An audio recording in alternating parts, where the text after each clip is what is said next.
Welcome back student to the 7th lecture of theory of atom. यहाँ हम लोग बात करने वाले हैं तीन चीज़ के बारे में, आइसोटोप्स, आइसोबार, आइसोटोन्स।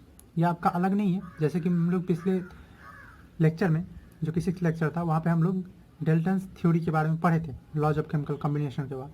तो वहाँ पे जब डेल्टन्स थ्योरी के बारे में पढ़े थे तो उनके कुछ एजम्पशन थे जो उन्होंने कुछ माना था अपने थ्योरी में, कुछ पोस्टुलेट्स थे। उनमें मैंने अक्सर पोस्टुलेट को बता दिया था कि गलत है, कुछ कुछ सही भी थे। जैसे atom can not be destroyed और कैन नॉट बी क्रिएटेड, तो उसके हिसाब से वो law of conservation of mass का था। उसके बाद एक था कि एटम जो कंबाइन करते हैं कंपाउंड फॉर्म करने के लिए वो होल नंबर में करते हैं, जो कि और वो फिक्स रेशियो में करते हैं, तो वो लॉ ऑफ डिफिनिट प्रोपोर्शन था, तो वो दोनों सही था। उसके बाद मैंने बताया था दो चीज़, एक में ये बोले थे वो कि एटम जो होता है सेम एलिमेंट का, किसी सेम एलिमेंट का, जैसे हाइड्रोजन है, हाइड्रोजन का एटम है। अब एक हम लोग थोड़ा सा अगर सैंपल लेते हैं हाइड्रोजन गैस का, तो उसमें बहुत सारा क्या रहता है, हाइड्रोजन का एटम।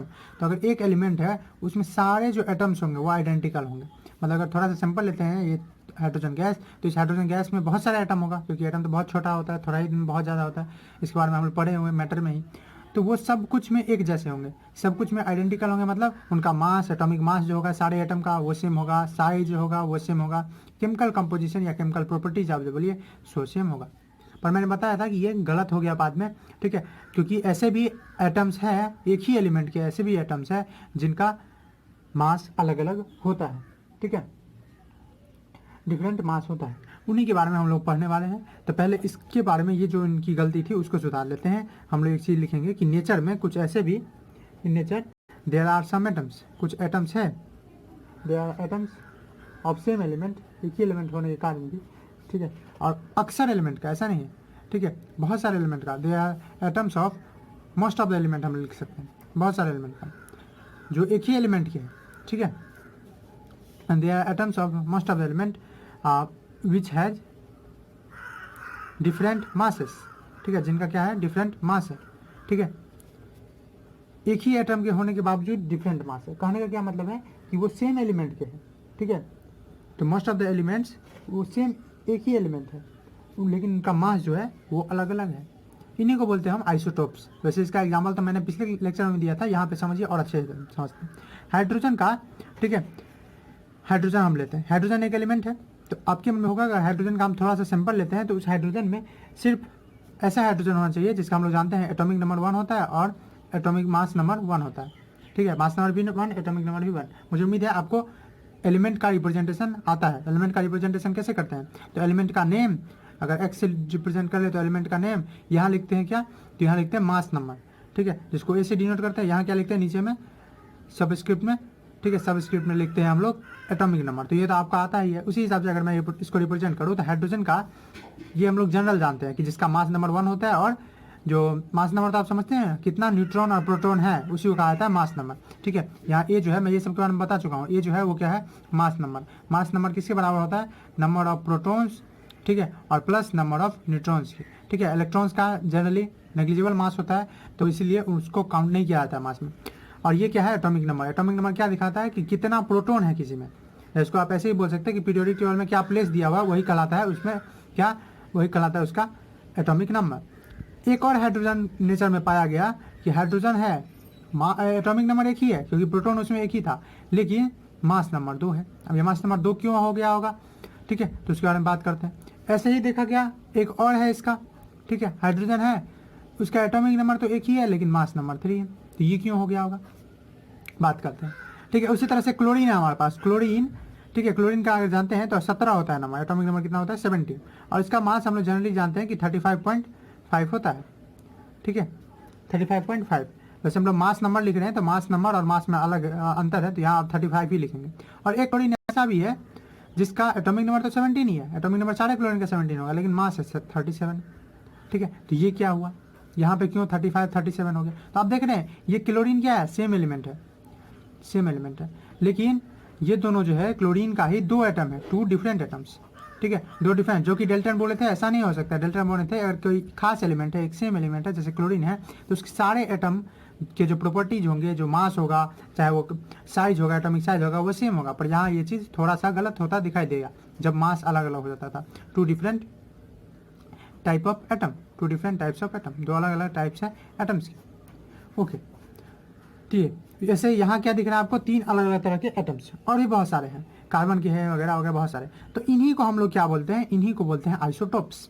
आइसोटोप्स को कैसे डिफाइन करें, तो आइसोटोप्स को आप देख के आप डिफाइन कर सकते हैं कि आइसोटोप्स वैसे एटम हैं, ठीक है, किसी सेम एलिमेंट के जिनका एटॉमिक नंबर तो सेम होता है लेकिन मास नंबर डिफरेंट होता है। तो कैसे डिफाइन करेंगे, तो इसको ऐसे डिफाइन करेंगे कि एटम्स, ठीक है, atoms of the same element, atom होंगे जो किसके, सेम एलिमेंट के, किसी एक ही एलिमेंट के, of the same element having same atomic number. तो जब भी एक एलिमेंट की है तो सेम ही एटॉमिक नंबर होगा, ठीक है। तो उनका एटॉमिक नंबर सेम होने वाला है। अगर जैसे हाइड्रोजन था उसका एक था, एक ही है, तीनों में एटॉमिक नंबर क्या है, सेम ही है, having same atomic number.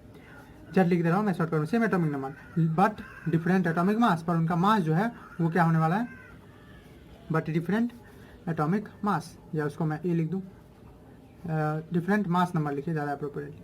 Mass number और एटॉमिक मास में आपको पता है ना, ठीक है। मास नंबर सिंपली काउंटिंग है, ठीक है, सम टोटल है किसका, प्रोटॉन और न्यूट्रॉन का। लेकिन जो हम लोग मास बोलते हैं, मास रियली में क्या होता है कि उसका कितना एटम है उसमें, ठीक है, उसमें कितना एटम्स है, कितना मैटर है। जो मास हम लोग केजी में नापते हैं उसका यूनिट होता है एटॉमिक मास का, लेकिन मास नंबर का कोई यूनिट नहीं होता, दोनों अलग अलग चीज़ है, ठीक है। और हम लोग क्लियर इसको कर लेते हैं। तो इनको बोले आइसोटोप्स। तो डिफाइन कर सकते हैं आइसोटोप्स को।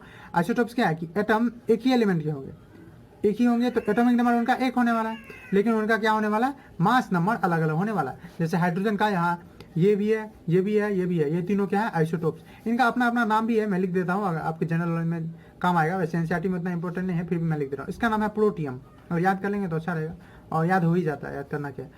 एक अगर जिसका 2 है मास नंबर और एक ही है तो उसको ड्यूटेरियम, ठीक है, ड्यूटेरियम।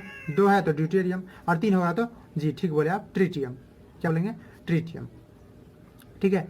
अब जरूर अगर थोड़ा भी न्यूक्लियर केमिस्ट्री की तरफ, यानी कहने का मतलब जैसे रेडियो एक्टिव सब्सटेंस ऐसा सब सुने होंगे, अगर नाम कम से कम एटम बम सब के बारे में सुने होंगे, तो उसमें आप लोग देखे होंगे कि D2O का यूज होता है ये H2O ही जैसा, लेकिन इसको हैवी वाटर बोलते हैं क्योंकि ये ड्यूटेरियम से बना होता है। जैसे H2O होता है ना, H2O होता है प्रोटियम का, ठीक है, लेकिन D2O जो होता है ड्यूटेरियम का। दोनों हाइड्रोजन ही है, फिर से दोनों हाइड्रोजन ही है, दोनों का प्रॉपर्टी, केमिकल प्रॉपर्टी लेवल पर सेम ही होता है, हम लोग बात करेंगे। और एक क्या है, ट्रिटियम। तो ये सब क्या है, आइसोटोप्स। क्लोरीन का 35-37 वाला, इसको बोलते हैं आइसोटोप्स, ठीक है। और भी बहुत सारे, जैसे कार्बन का बोल, ठीक है, कार्बन का 12 भी होता है, जो जनरली हम जानते हैं 6 का डबल, ठीक है।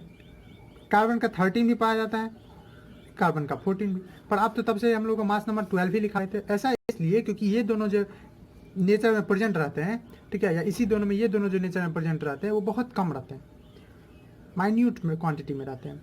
ये मान लीजिए 90% होगा तो ये सब बहुत कम 2%, 3% या उससे भी कम रहता है। तो इनका अगर एक सैंपल ले लेते हैं, उसमें आपको अगर 1 अरब मिल रहा है एटम्स इसका, तो बहुत कम चांस है कि 100-150 मिल जाएगा इस सब का। तो इसलिए ज़्यादा इफेक्ट नहीं करता है मास को, तो नेट जो रहता है उसका 12 ही रह जाता है। उसी तरह से ऑक्सीजन का भी है। ऑक्सीजन का अगर बात करना चाहे तो ऑक्सीजन का भी आइसोटोप्स है। कौन है, तो ऑक्सीजन, जो कि हम जानते हैं एटॉमिक नंबर 6 होता है, 8 होता है, उसका जनरली एटॉमिक मास क्या होना चाहिए, डबल 16, लेकिन देखा गया कि ऑक्सीजन का 17 ही पाया जाता है, ठीक है। मास नंबर 17 भी होता है और मास नंबर 18 भी होता है।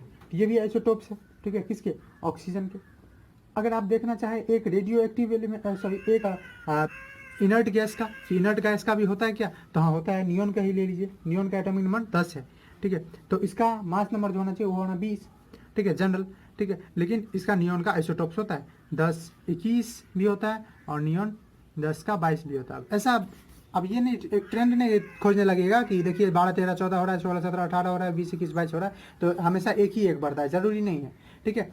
इसका कारण आप जान लेंगे तो अपने खुद समझ आएंगे। पर यहाँ देखिए जैसे 35, 37, तो ऐसा भी होता है। तो ऐसा आपको नहीं समझना है कि हमेशा 1, 2, 3 ऐसे ही बढ़ने वाला है।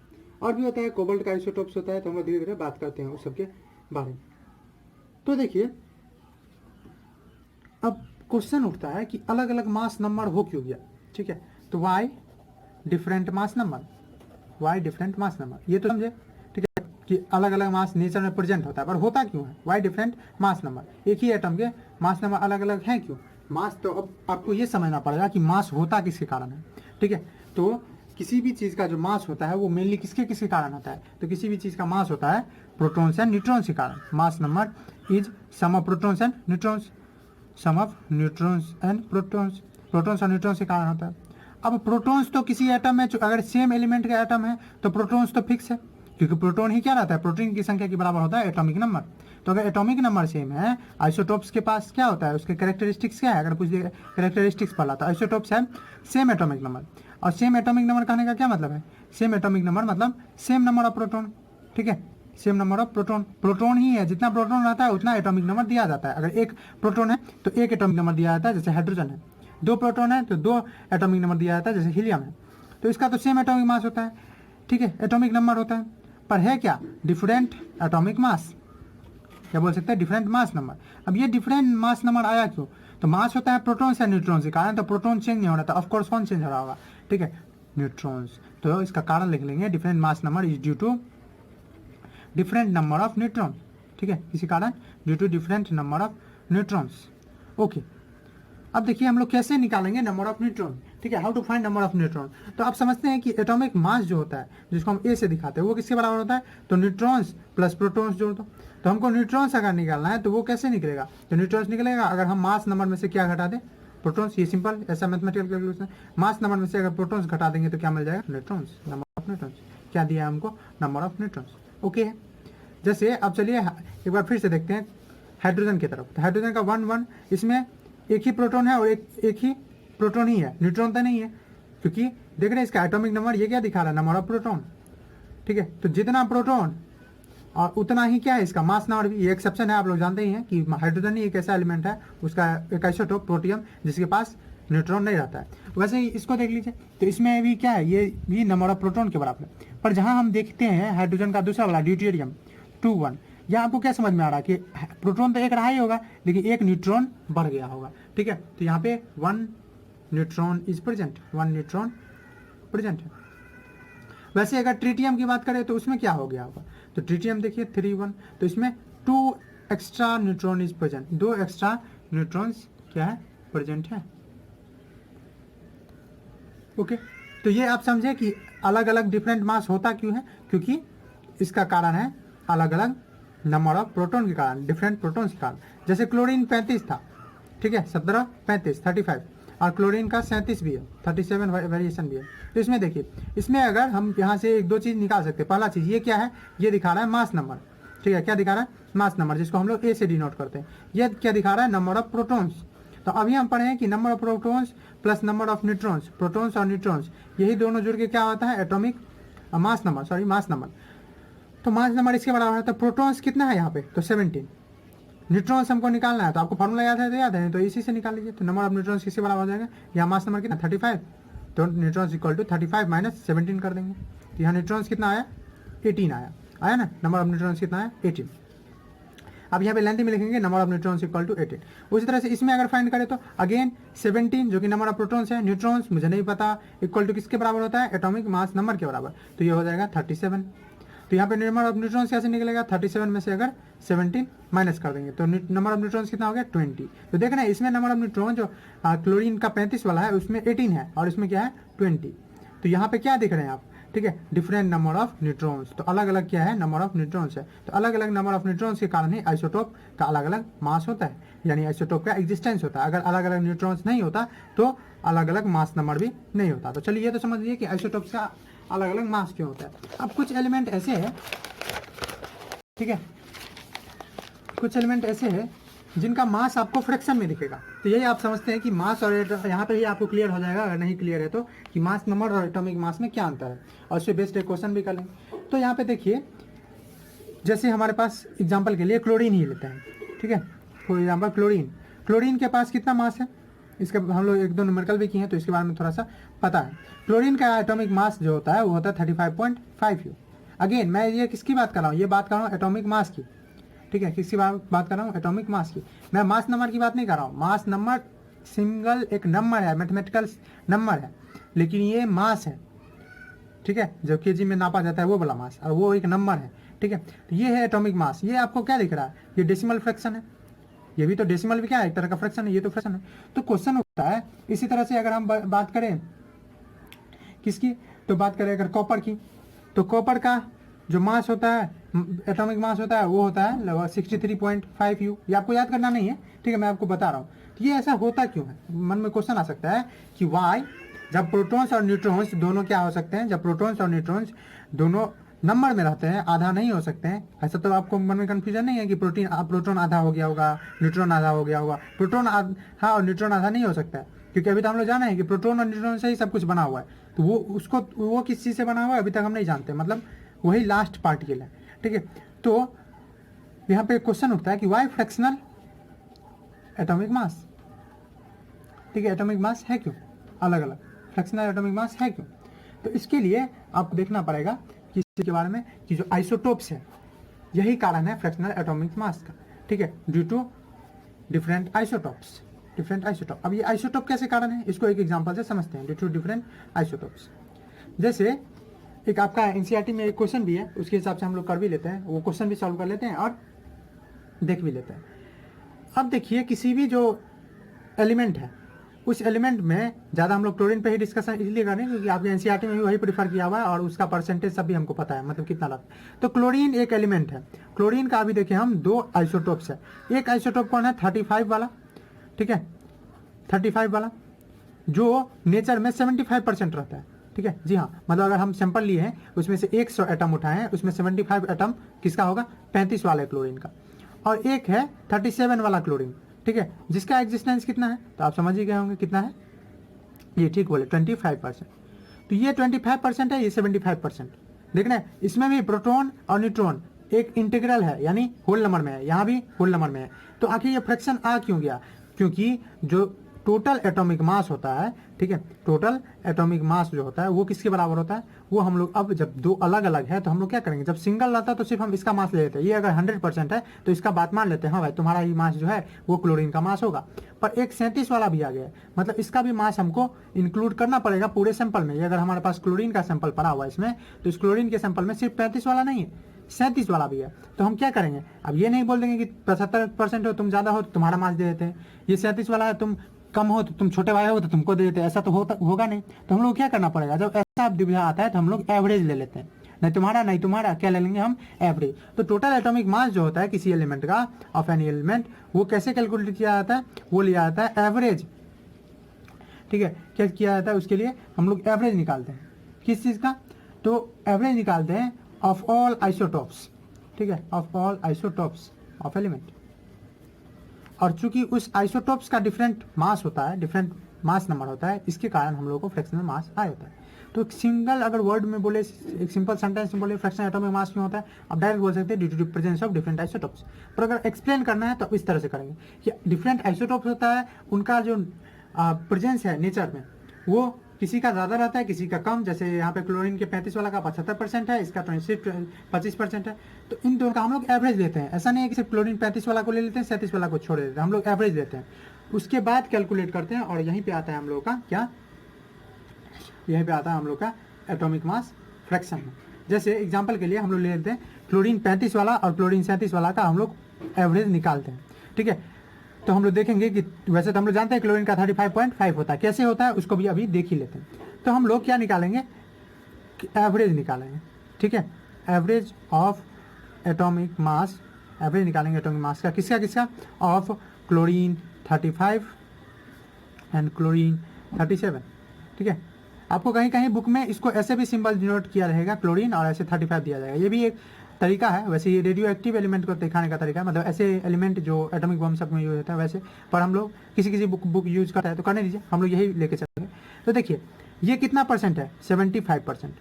तो कोई चीज़ जितना परसेंटेज रहता है, ठीक है, कितना का, 35 का, तो हम लोग निकाल लेते हैं 75% किसका, ऑफ 35 है, 35 वाला 75% है, और उसके साथ प्लस करना पड़ेगा किसको, 25% ऑफ 37। बस अब तो ये परसेंटेज तो आपको सॉल्व करने में दिक्कत नहीं ना होगा, दोनों का सम ले लेंगे।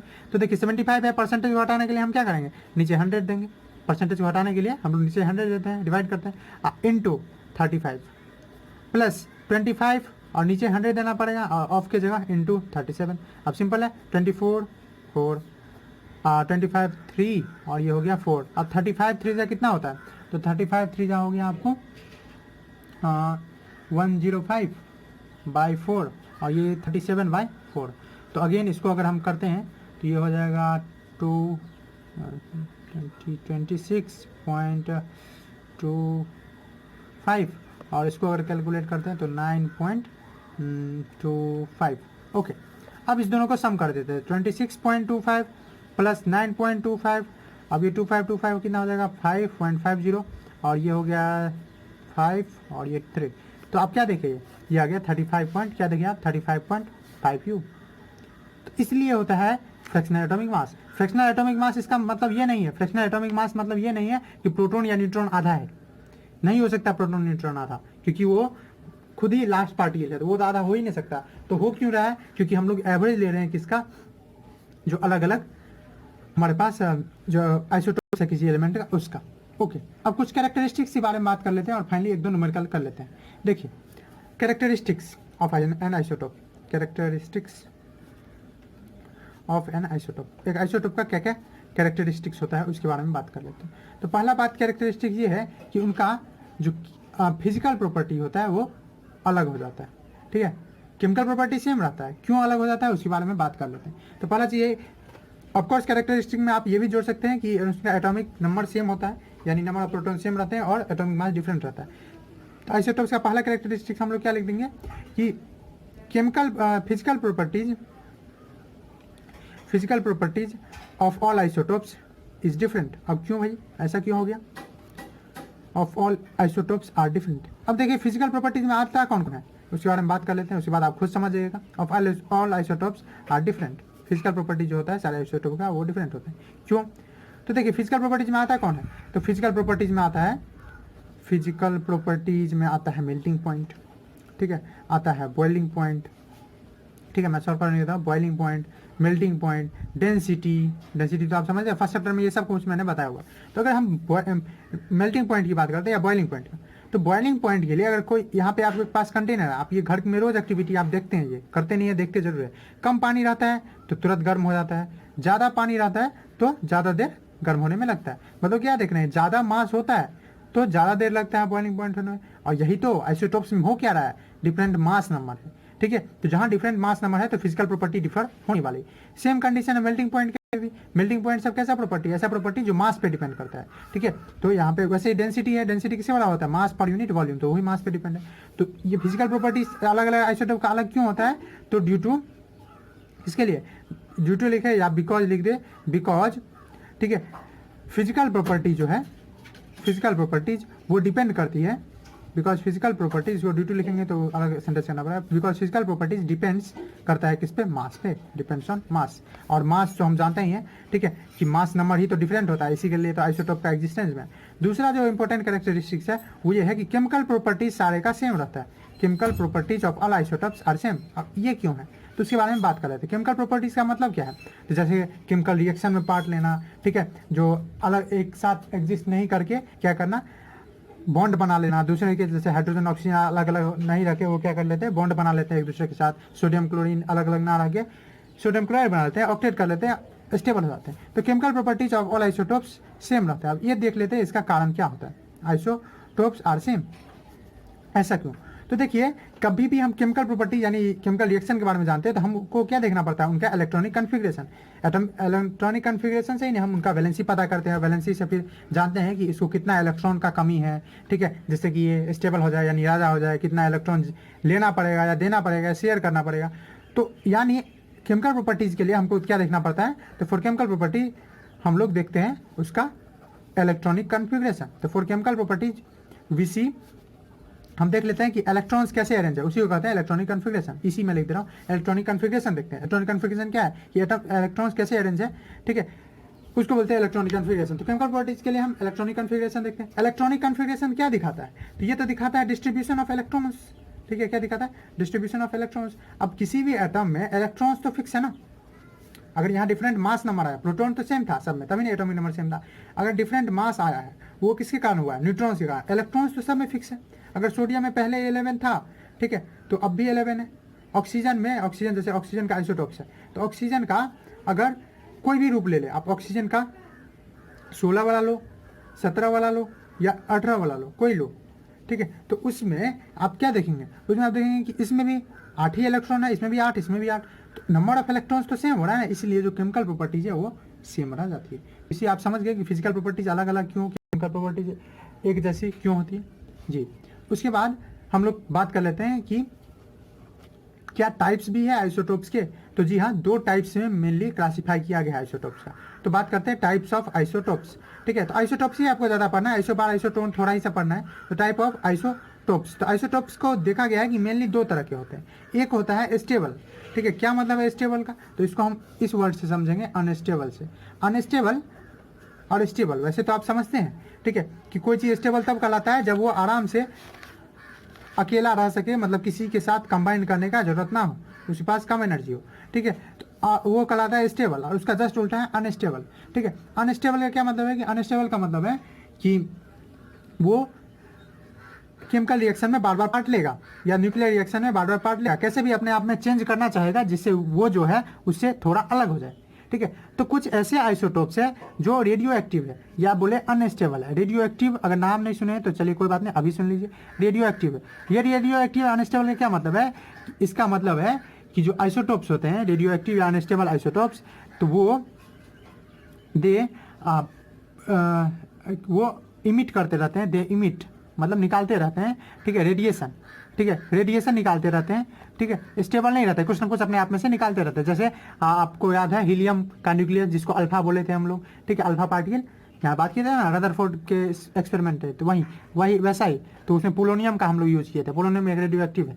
ठीक है, तो दे इमिट रेडिएशन लाइक अल्फा, जैसे कि कौन? Alpha particle. तो अल्फा पार्टिकल का रेडिएशन करते रहते हैं। अब ये अनस्टेबिलिटी आता क्यों है? तो ये अनस्टेबिलिटी आता है due to presence of different neutrons. अब अगर आप इसके बारे में गौर से जाएंगे, अंदर जाएंगे, तो आपको इसका भी जवाब मिल जाएगा कि जब ज़्यादा प्रोटॉन है, ज़्यादा न्यूट्रॉन्स है, तो आपको जवाब मिल जाएगा हमारे हिसाब से कि ये देखिए कहीं पे प्रोटॉन्स है, न्यूट्रॉन्स है, उसका अपना जगह था, अब एक्स्ट्रा न्यूट्रॉन अगर आ गया है तो ऑफकोर्स उसका स्टेबिलिटी को थोड़ा मोड़ा छेड़छाड़ करेगा, इसलिए अनस्टेबल हो जाता है। इसमें एग्जाम्पल कौन कौन है? तो एग्जाम्पल बहुत सारे हैं। इसमें सबसे जो बहुत फेमस आता है वो है यूरेनियम का 235 92 है इसका एटॉमिक मास। इसको ऐसे भी लिखा जाता है रेडियो एक्टिविटी में ऐसे U235, यूरेनियम का साइन होता है U, तो यूरेनियम 235 है। सोडियम का एक 24 आइसोटोप्स है, वो भी। ठीक है, वो भी वैसे 23 होता है एटॉमिक मास, पर 24 वाला जो है वो कैसा है? रेडियो एक्टिव है, अनस्टेबल है। कार्बन का आप देखिए 12, 13, 14, तो उसका जो 14 है वो जो है वो कैसा है? वो भी रेडियो एक्टिव है। कोबाल्ट आपके पास फेमस है, कोबाल्ट, जिसका एटॉमिक नंबर 27 होता है, उसका एटॉमिक मास 60 होता है। इसका ये भी एक रेडियो एक्टिव है, और इसका यूज भी होता है, हम लोग अभी पढ़ेंगे इसके एप्लीकेशन के रूप में। इसका यूज होता है कैंसर के ट्रीटमेंट में इसका यूज होता है। स्टेबल का क्या मतलब है? ये ऐसे आइसोटोप है जो कुछ रिलीज नहीं करते, दो आइसोटोप्स, ठीक है, which do not release any radiation, जो कोई रेडिएशन नहीं निकालते। Which do not release radiation मतलब सिंपली एनर्जी, ठीक है, कोई एनर्जी नहीं निकालते। अल्फा पार्टिकल या एनर्जी या पार्टिकल समझते हैं। Which do not release any radiation, अपने रेडिएशन निकलता है कहाँ से? न्यूक्लियस से। और न्यूक्लियस से क्यों निकलता है? क्योंकि अनस्टेबल हो जाता है। अनस्टेबल क्यों हो जाता है? क्योंकि इसमें प्रोटॉन्स और न्यूट्रॉन्स की संख्या अनबैलेंस हो जाती है, न्यूट्रॉन ज़्यादा हो जाता है। ठीक है, अब चलिए एक इंपॉर्टेंट यहाँ से बन जाता है हम लोग का, क्या कि जो आइसोटोप्स हम लोग पढ़े हैं, क्या उनका कुछ एप्लीकेशन है, हमारी लाइफ में काम है? जो अलग अलग आइसोटोप्स है, तो आदमी तो आपको पता ही है, जो हम लोग ह्यूमन ब्रेन है वो बहुत चालाक है, जो चीज़ मिलता है उसका वो फ़ायदा उठा ही लेता है। ठीक है, तो चलिए उसी का बात हम लोग करेंगे अभी कि क्या एप्लीकेशन है हमारे कुछ आइसोटोप्स का। तो किसी बारे में बात करने वाले? Applications of isotopes, applications of isotopes. तो वैसे तो बहुत सारे आइसोटोप्स के एप्लीकेशंस हैं, लेकिन हम लोग वैसे की बात करेंगे जो बहुत इंपॉर्टेंट है और जो हम लोगों को काम आ सकता है। पहला उसका बहुत इंपॉर्टेंट जो एप्लीकेशन है वो मेडिकल फील्ड में बहुत ज़्यादा है। जैसे कि एक एग्जांपल मैं ले लेता हूँ कि कोबाल्ट का जो बात किए थे कोबाल्ट 60, तो कोबाल्ट 60 का जो है उसका यूज होता है किसमें? तो कोबाल्ट 60 का यूज होता है ट्रीटमेंट ऑफ कैंसर। तो जैसे हम लोग पहला एप्लीकेशन लिख सकें कि isotopes are used, isotopes of cobalt. ठीक है, कोबाल्ट का आइसोटोप्स कौन वाला? तो वो 6027 वाला। तो 6027 वाला जो आइसोटोप्स है कोबाल्ट का is used in treatment of cancer. समझिए कितना इंपॉर्टेंट है। ठीक है, मतलब एक तो ऐसा है कि कैंसर का ज़्यादा इलाज है नहीं, पर जो है वो सबसे हो सकता है। ट्रीटमेंट ऑफ कैंसर अगर कंट्रोल स्टेज में है तो कैंसर का इलाज इससे हो सकता है। ग्वाटर का भी, जो ग्वाटर हम लोग जानते हैं आयोडीन की कमी से जो होता है वो, ठीक है, तो उसमें भी इन ट्रीटमेंट ऑफ ग्वाटर भी ट्रीट किया जा सकता है इससे। ठीक है, और भी बहुत सारा ऐसा क्यों बोलेंगे, तो सीधा हम लोग इसको लिख सकते हैं कि इन मेडिकल फील्ड में बहुत ज़्यादा यूज है। In medical field isotopes are very useful. ठीक है, चाहे वो डायग्नोज में, चेकिंग में हो, ठीक है, डायग्नोज में हो, चाहे वो स्टडी में हो, स्टडी करने का मतलब कि अलग अलग, जैसे अभी वायरस के बारे में स्टडी हो रहा है उस सब में हो, ठीक है, स्टडी में हो, या अलग अलग एलिमेंट्स को खोज में हो, ठीक है। तो इसका ये भी यूज होता है फॉर क्या चीज़ के लिए, ट्रीटमेंट ऑफ या for discovery of new elements. नए नए एलिमेंट्स का भी कितने बार यूज खोज हो जाता है। आपको जो मैं तब से बोल रहा हूँ 118 या इतने एलिमेंट है, उसमें मैक्सिमम ऐसे एलिमेंट है, मैक्सिमम नहीं बहुत कम, कहने का मतलब थोड़ा सा फ्लो में चला गया हूँ, कुछ ऐसे एलिमेंट्स है जिनका जो अस्तित्व अच्छे से है भी नहीं, वो रेडियो एक्टिविटी के कारण थोड़ी देर के लिए एग्जिस्ट करते हैं, तो वो सब भी है। और हम लोगों का जो ट्यूमर है ब्रेन में, किसी के ब्रेन में ट्यूमर है या कहीं पे ट्यूमर है, ट्यूमर मतलब सिंपली होता है कि थोड़ा सा आउटग्रोथ, शरीर में आउटग्रोथ, तो वो ट्यूमर चेक करने के लिए for checking presence of tumour. तो ये सब कैसे होता है ये आपको जानने का जरूरत नहीं है, सिंपली इसका आइसोटोप भेजा जाता है, वो जाके इसका कुछ मशीन होता है, वो जाके उसका चेकअप करता है। तो for checking presence of tumour कहाँ है, यानी सेल कहाँ बढ़ गया है, या ब्लड कहाँ जम गया है, जैसे ब्लड कभी कभी ब्रेन में क्लोट कर जाता है किसी किसी का, तो ब्लड कहाँ जम गया है उसके चेक करने के लिए, ठीक है। इंडस्ट्री में और जो हमारा इलेक्ट्रिक पावर प्लांट होता है वहाँ पे इलेक्ट्रिसिटी प्रोडक्शन में यूज होता है, तो इन प्रोडक्शन ऑफ इलेक्ट्रिसिटी, ठीक है, प्रोडक्शन ऑफ इलेक्ट्रिसिटी पे होता है। आप लोग सुने होंगे न्यूक्लियर पावर प्लांट, ठीक है, तो इलेक्ट्रिसिटी में भी इसका यूज होता है, ठीक है, जनरेटिंग इलेक्ट्रिसिटी में, और ये बहुत सारा यूज है, ठीक है। ये सब मेन इंपॉर्टेंट था जो मैंने आपको बता दिया। अब चलिए एक इंपॉर्टेंट क्वेश्चन कर लेते हैं, एनसीईआरटी का है, आपको अपने स्क्रीन पे दिख रहा होगा, चलिए इसके बारे में बात कर लेते हैं, ठीक है। ये क्वेश्चन क्या है, मैं एक बार पढ़ भी देता हूँ कि ब्रोमीन जो है, ब्रोमीन के बारे में बात है, तो वो bromine occurs in nature mainly in the form of 2 isotopes. Bromine जो है, जो हम लोग जानते हैं कि ब्रोमीन जिसका एटॉमिक नंबर कितना होता है, एटॉमिक नंबर होता है 35, ठीक है, हाँ 35 होता है। तो ये 2 फॉर्म में है, बोला है कि ये 2 फॉर्म है नेचर में। एक फॉर्म जो है वो है ब्रोमीन का 79 वाला, ब्रोमीन का कितना वाला 79, 35 79 आइसोटोप्स है, और एक जो ब्रोमीन है वो 81 वाला है, ठीक है। इनका ऑफकोर्स परसेंटेज भी दिया है और हमको लगता है मास निकालने बोलेगा, ठीक है। 2 आइसोटोप में एक ब्रोमीन 79, ब्रोमीन 81 में है। बोल रहा है कि ब्रोमीन 79 वाला जो है उसका परसेंटेज दिया हुआ 49.7%, ठीक है, और ब्रोमीन 81 वाला जो है उसका कितना परसेंटेज दिया 50.3%। तो आपको एवरेज एटॉमिक मास निकालना है, क्वाइट इजी, आपके लिए बहुत आसान है ये, मुझे पता है। तो आप क्या निकालेंगे 49.7% किसका, ऑफ 79 वाला ब्रोमीन 79 का, और उसको जोड़ देंगे किसके साथ 50.3% ऑफ ब्रोमीन 81 वाले के साथ। बस अब सिंपल कैलकुलेशन है, 49.7 नीचे 100% को हटाने के लिए इंटू कितना 79 प्लस उसके बाद क्या करेंगे 50.3 बाई 100 इंटू 81। मैं क्योंकि स्टूडेंट्स आप कैलकुलेशन करेंगे तो इतना आ जाएगा, 497 को 79 से मल्टीप्लाई करेंगे तो इतना आ जाएगा, एक बार चेक भी कर लीजिएगा। तो ये आपके पास आप डिवाइड कर देंगे तो कितना आएगा 39.263, और ये कितना आ जाएगा 40.743। तो नेट कितना आ गया 6.0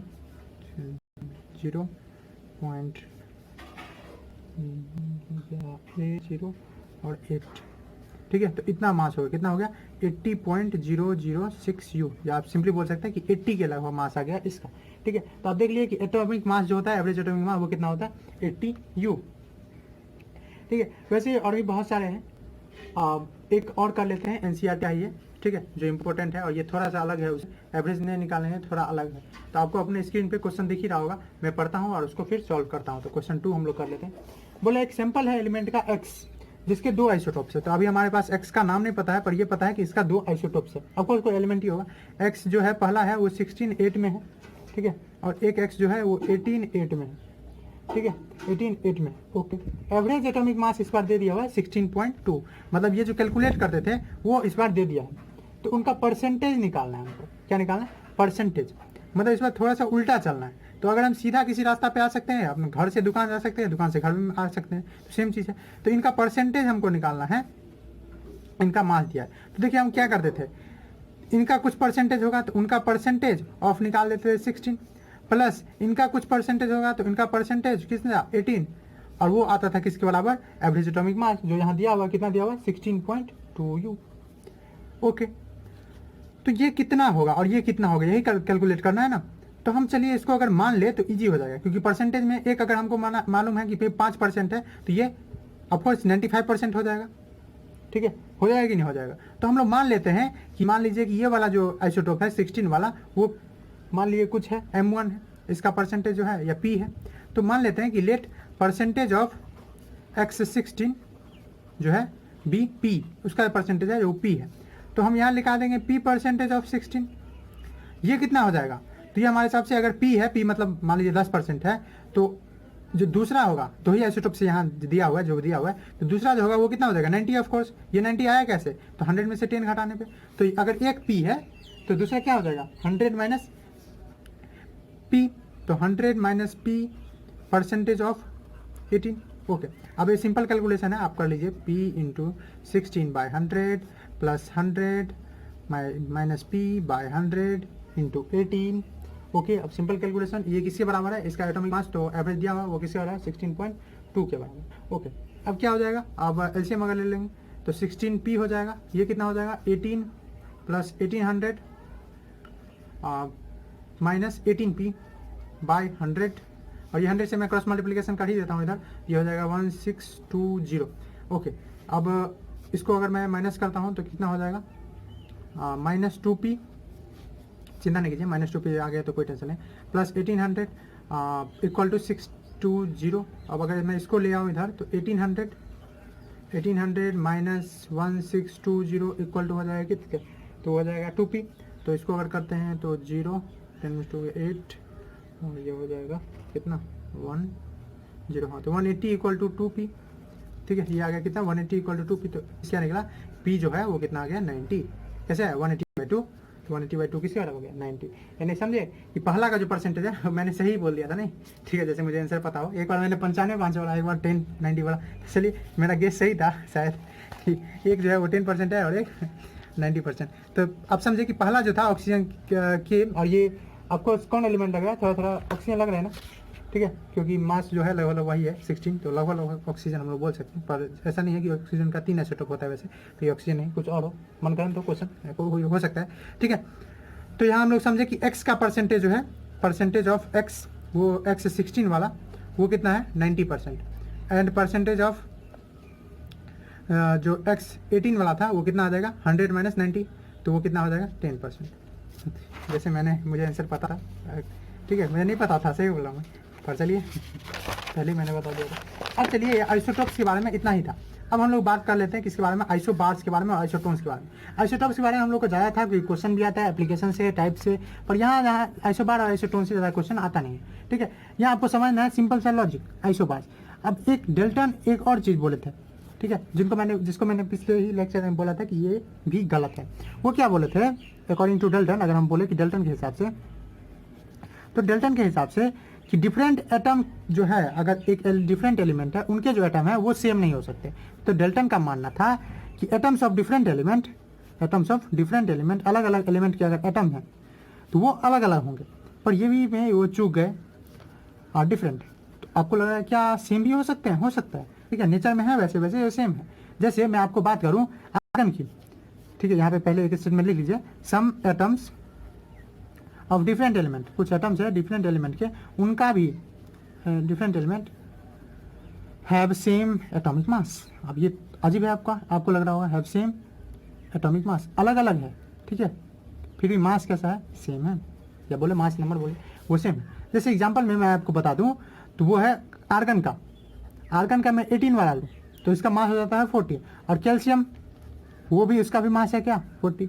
तो यहाँ पे देखिए, यहाँ पे ये दोनों डिफरेंट एलिमेंट है क्या, है कि नहीं है। आर्गन डिफरेंट एलिमेंट है, कैल्शियम डिफरेंट एलिमेंट है, दो डिफरेंट एलिमेंट है, लेकिन उनका एटम्स का जो मास है वो कैसा लग रहा है आपको, सेम। ठीक है, तो यही डिफिनीशन भी है किसका, आइसोबार्स का। तो आइसोबार को डिफाइन कैसे करेंगे, तो एटम्स ऑफ डिफरेंट एलिमेंट, कहने का क्या मतलब है कि डिफरेंट एलिमेंट है, इसका मतलब है कि एटॉमिक नंबर डिफरेंट होगा। इसका जस्ट उल्टा है ना, आइसोटोप्स का जस्ट उल्टा है। Atoms of different element having same atomic number but having different atomic number but same mass. Atom of different element having same mass, या तो ऐसे ही लिख दीजिए, या कैसे भी लिख देंगे सेम मास नंबर, या ऐसे लिख दीजिए कि एटम्स, इसको लंबा करना है तो atoms of different element having different atomic number, जहाँ डिफरेंट एलिमेंट है मतलब different atomic number and same mass, उसको आइसोबार्स कर देंगे। एग्जांपल आपके सामने में है। वैसे एक और है आइसोटोन्स। जी हाँ, इसमें ज़्यादा बात नहीं करना है हम लोग को, परसेंटेज वगैरह कुछ नहीं। आइसोटोन्स, आइसोटोन्स क्या होता है? आइसोटोन्स सिंपली, अच्छा थोड़ा सा ये भी जान लीजिए ये क्यों होता है, ठीक है, नहीं तो बाद में बोलेगा हुआ क्यों, ये तो नहीं बताया, कम से कम ये तो बताए थे। तो यहाँ आपको देखना पड़ेगा फिर से इसके मास नंबर और इसको, कैल्शियम का ये 20 होता है भैया, सॉरी फॉर मिस्टेक, ये 20 होता है। तो यहाँ पे आपको देखना पड़ेगा क्या कि ये क्यों हुआ है, इसके लिए आपको चेक करना पड़ेगा। तो वो चेक आप यहाँ पे ज़्यादा कैलकुलेशन भी आपका इन्वॉल्व नहीं है, वो आप लोग देख लीजिए। सेम मास नंबर के कारण हुआ है। और सेम मास नंबर कहाँ कैसे होता है? तो अगेन प्रोटॉन और न्यूट्रॉन का खेला है। चलिए बात कर लेते हैं प्रोटॉन और न्यूट्रॉन के कारण ही हुआ है। आइसोटोन्स के बारे में, तो आइसोटोन्स वैसे एलिमेंट्स होते हैं जिनका जो अलग अलग एलिमेंट के हैं, ठीक है, एटम्स ऑफ डिफरेंट एलिमेंट। ये भी था atoms of different element, isobar भी, आइसोटोन भी एटम्स होते हैं डिफरेंट एलिमेंट के, लेकिन उनका न्यूट्रॉन्स का नंबर सेम होता है। पहला में बात किए थे आइसोटोप्स में कि सेम एलिमेंट के थे लेकिन उसका मास अलग अलग था। दूसरे में बात किया डिफरेंट एलिमेंट के थे, मास सेम था। तीसरे में बात कर रहे हैं कि जरूरी नहीं है कि सेम एटॉमिक नंबर हो, ना ही जरूरी है कि सेम मास नंबर हो, लेकिन फिर भी एक चीज कॉमन होता है, वो होता है नंबर ऑफ न्यूट्रॉन्स। जैसे मैं आपको बात कहूँ कि क्लोरीन का 37 वाला, ठीक है, 37 वाला, और पोटेशियम का 19 वाला जिसका एटॉमिक नंबर 39, इसमें कुछ रिलेशन खोजो। तो आप रिलेशन खोज सकते हैं। यहाँ आपको रिलेशन खोजने के लिए कभी क्या करेंगे, नंबर ऑफ प्रोटॉन, दो ही चीज में खेला ही होता ही है, number of proton, number of neutrons में। Number of protons atomic number क्या होता है? तो 17 है। नंबर ऑफ न्यूट्रॉन्स निकालना है तो नंबर ऑफ न्यूट्रॉन्स कैसे निकालेंगे? तो एटॉमिक नंबर यानी 37, उसमें 17 घटा देंगे तो ये हो गया 20। इसमें भी यही कीजिए, तो इसमें हो गया आपको नंबर ऑफ प्रोटॉन्स जो कि बराबर होता है किसके? तो एटॉमिक नंबर का, वो हो गया 19। नंबर ऑफ न्यूट्रॉन्स किससे बराबर हो जाएगा? तो नंबर ऑफ न्यूट्रॉन्स हो जाएगा 39 यानी मास नंबर माइनस 90 हो गया 20। क्या देखिए आप यहाँ आपको दिख सकता है सेम नंबर ऑफ न्यूट्रॉन्स, ठीक है। तो ये भी आपको एक चीज लगेगा अजीब कि दोनों अलग अलग एलिमेंट है, डिफरेंट एलिमेंट है, दोनों का एटॉमिक नंबर भी अलग है, मास नंबर भी अलग है, लेकिन उसके बावजूद भी एक चीज कॉमन है। वो एक चीज कॉमन क्या है? तो सेम नंबर ऑफ न्यूट्रॉन्स। तो इसको ऐसे डिफाइन करेंगे, atoms having different atomic number and mass, different atomic number and mass, having different atomic number and atomic mass but same number of neutrons. उनका अगर सेम नंबर ऑफ न्यूट्रॉन्स है उसको यहाँ पे आप मेल लगा लीजिए, ठीक है, कि कभी कभी ऐसा भी ये ना हो कि कभी कभी ऐसा हो जाए कि एलिमेंट का मास नंबर मिल जाए एटॉमिक नंबर, तो आप ऐसे लीजिए, एटम्स में हैविंग डिफरेंट एटॉमिक नंबर और different atomic mass but same number of neutrons. चिंता नहीं कीजिए अगर आपको ये ज़्यादा समझ में नहीं आया, क्योंकि आपके सिलेबस में है नहीं, ठीक है, मैंने बता दिया कि एक ही जैसा था, तो इसलिए ब्रोरॉन का एक और एग्जाम्पल लेना है तो ले लीजिए, 12 है और ये 12 होता है इसका मास नंबर। कार्बन है, कार्बन का ये 6 है एटॉमिक नंबर और 13 है मास नंबर। यहाँ भी देखिए न्यूट्रॉन्स कितना है, तो 13 माइनस 6 7, ये कितना है 12 माइनस 5 यानी 7। तो दोनों में न्यूट्रॉन्स की संख्या सेम है, यानी ये दोनों भी क्या है, ये दोनों भी एक साथ कहलाएंगे, ये आइसोटोन्स है।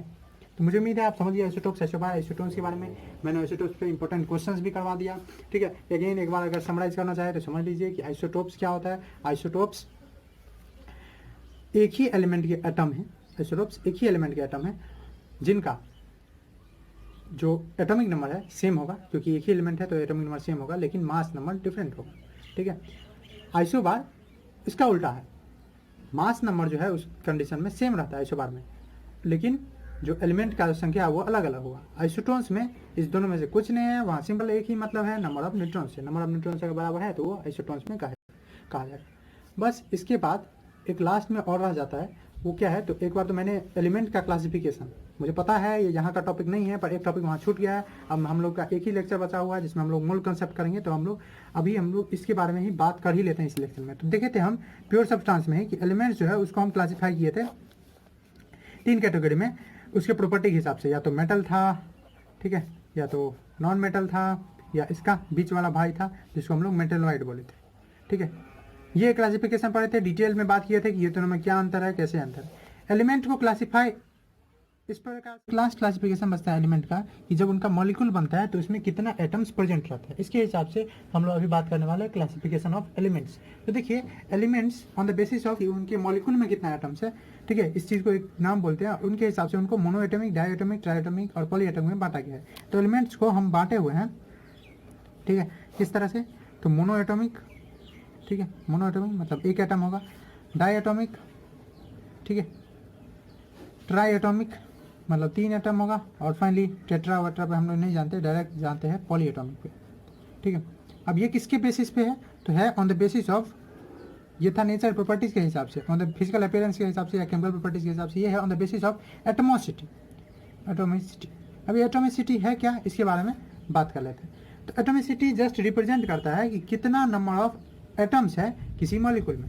तो व्हाट इज एटोमिसिटी, तो atomicity is the number of atoms, वो नंबर ऑफ एटम्स है, ठीक है, in a molecule, in a molecule. Number of atom, कितने नंबर ऑफ एटम है किसी मॉलिक्यूल में, उसी को क्या कहा जाता है, एटमोसिटी।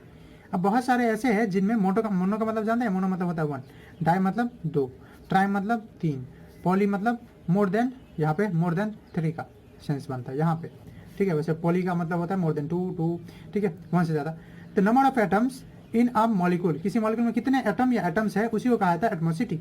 जैसे हम लोग बात करें मोनो एटॉमिक एलिमेंट की, तो कुछ एलिमेंट ऐसे हैं जो एक ही अकेले ही रख लेते हैं, अकेले ही रह लेते हैं, उनको बोल दिया जाता है मोनो एटॉमिक एलिमेंट। कौन कौन है, तो मोनो एटॉमिक एलिमेंट बहुत सारे हैं, हम लोग जब फर्स्ट 20 में कुछ है इंपॉर्टेंट, उसके बारे में बात कर लेते हैं।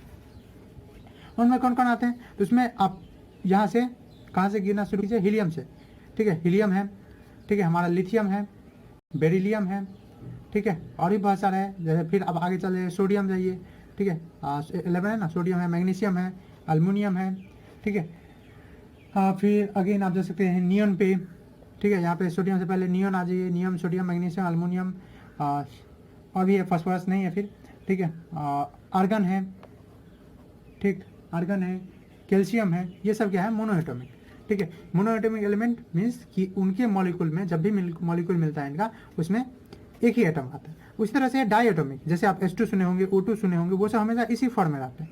डाई एटॉमिक एलिमेंट कौन होंगे, तो दोज एलिमेंट इन विच आप लिखा, अगर आपको डिफिनेशन लिखना है इन सब का, तो मैं बोल रहा हूँ, लिख लीजिए। Mono atomic elements are such elements in which its molecule has only 1 element, मतलब इसका जो मॉलिक्यूल होगा वो एक ही एलिमेंट होगा। डाई एटॉमिक एलिमेंट कौन होगा, वैसे एलिमेंट्स होंगे जिनके मॉलिक्यूल में 2 एटम्स होंगे, जैसे H2, O2 है, N2 है, ठीक है, Cl2 है, F2 है, ये सब कैसे है, ये सब ऐसे एलिमेंट्स हैं जिनके जो मॉलिक्यूल होते हैं उनमें 2 एलिमेंट रहता है। कुछ है ट्राई एटॉमिक, मीन्स उनके जो एलिमेंट है वो उनमें उनके मॉलिक्यूल में 3 रहता है। तो those elements in which the molecule contains 3 atoms, ठीक है, 3 atoms are present in a molecule is called tri atomic. जैसे ऑक्सीजन का एक है, ये ओजोन बोला जाता है, ये डाई ऑक्सीजन, इसको डाई ऑक्सीजन या सिंपली ऑक्सीजन बोलते हैं, ये जो है ये ओजोन है, जो सुने होंगे ओजोन लेयर के बारे में। उसी तरह से एक है पॉली एटॉमिक, ये पॉली एटॉमिक एलिमेंट क्या है, तो those element which has more than, ठीक है, 3 एटम्स इन इट्स मॉलिक्यूल, उसको बोलेंगे पॉली एटॉमिक। एग्जाम्पल कौन कौन है, तो फॉस्फोरस P4 एग्जिस्ट करता है, सल्फर का एसेट एग्जिस्ट करता है, ये सब पॉली एटॉमिक है।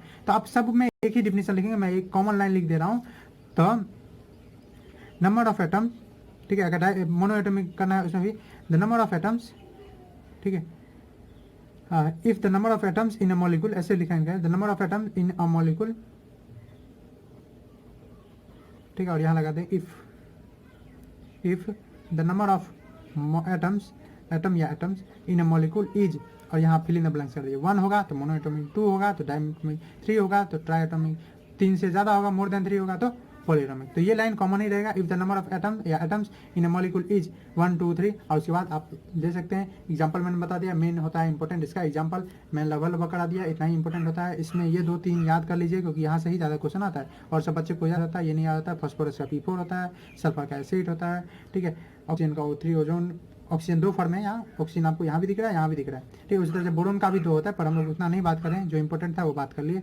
चलिए नेक्स्ट लेक्चर में हम लोग बात करेंगे मोल कंसेप्ट पे, जो बहुत इंपॉर्टेंट है क्लास 9th के लिए और आगे के लिए भी, केमिस्ट्री के लिए बोल सकते हैं। मोल कंसेप्ट इज वेरी इंपॉर्टेंट, तो उसके बारे में हम लोग बात करेंगे नेक्स्ट लेक्चर से।